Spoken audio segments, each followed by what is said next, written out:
numbers next to them. That's when I'm saying, okay, I need to get to this first and this second.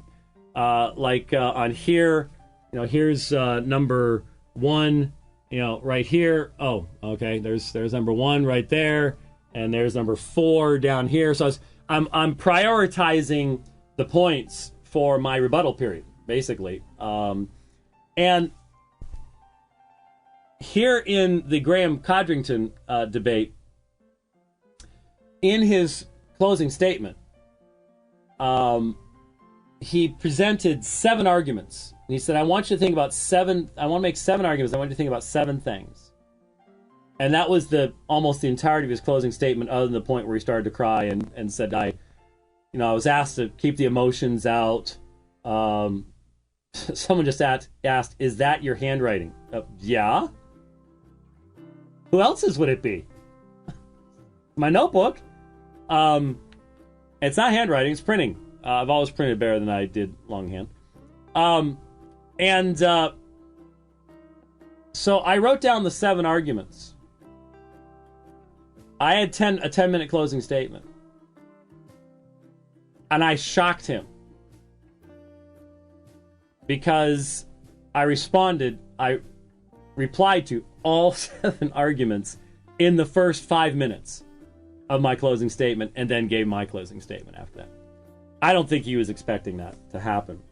But it went well. And I think it's going to be a very useful, very, very useful debate for people to view.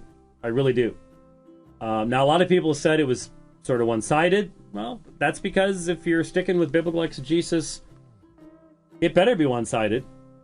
The Bible's really clear on this. But I think it'll be very useful. Let me skip to the last debate. I've already mentioned it briefly, the debate with Ayub Karim. Once again, for those looking for new debates, uncovered ground, not going to be useful to you. For those looking for debates where Ahmed Deedat's arguments are aired and thoroughly refuted, this is your debate. And if you're dealing with 99% of the Muslim population, that's the debate that's going to be most helpful to you. The reality is that the vast majority of Muslims who listen to Shabir Ali and Yusuf Ismail have no earthly idea what they're talking about. None. They don't know what the topics are. They don't know why they're talking about the things they're talking about.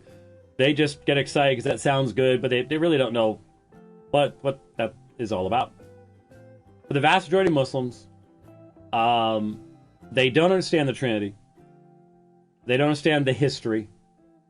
They have fundamental misunderstandings of the most basic things.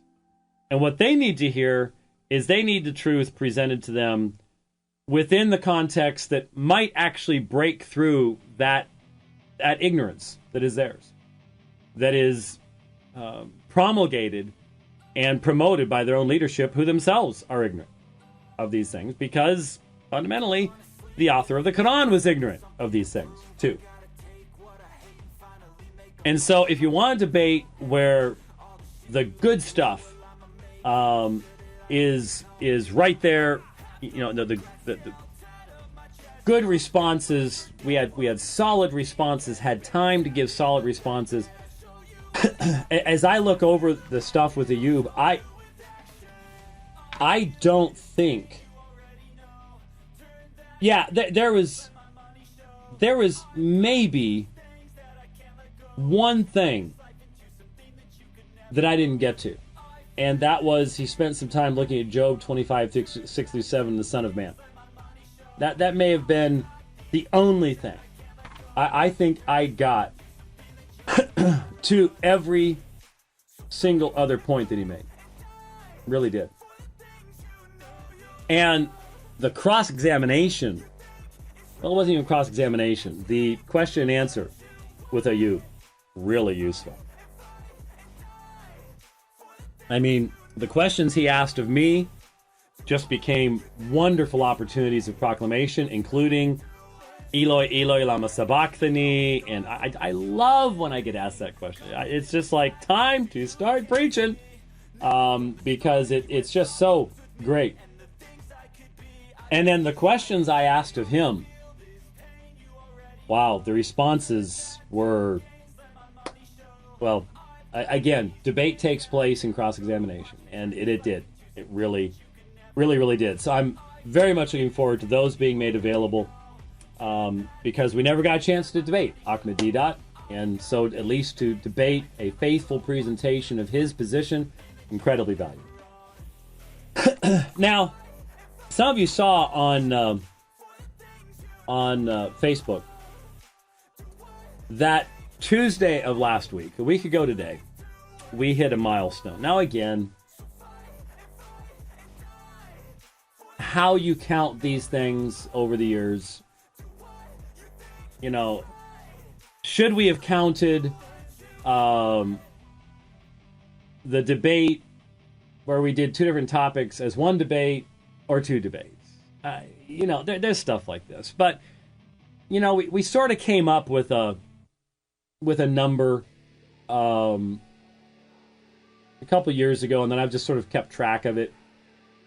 There have been a couple times I've gone back over lists and looked at stuff, and you have to make a decision as to whether you know, Jimmy Akin and I did a radio debate. There was a moderator, there was a thesis, there was a specific amount of time. Okay, that's a debate. But being on with Jimmy Akin on the Bible Answer Man is not the same as a debate, because there wasn't a moderator, there wasn't a thesis, there wasn't an equal amount of time, you know, all that stuff. But as best we could, as far as we could tell, Tuesday night was my 150th moderated public debate. I didn't get the pizza party that's always been promised to me or anything like that, you know. But a little sad about that. Then what? It would make me fat. Thanks. But you may have seen on Facebook that a bunch of the guys there in Durban got together, and I threw a bunch of my bow ties in my bag when we went over to Uncle Dennis's house. And you may have seen some pictures that Adrian put up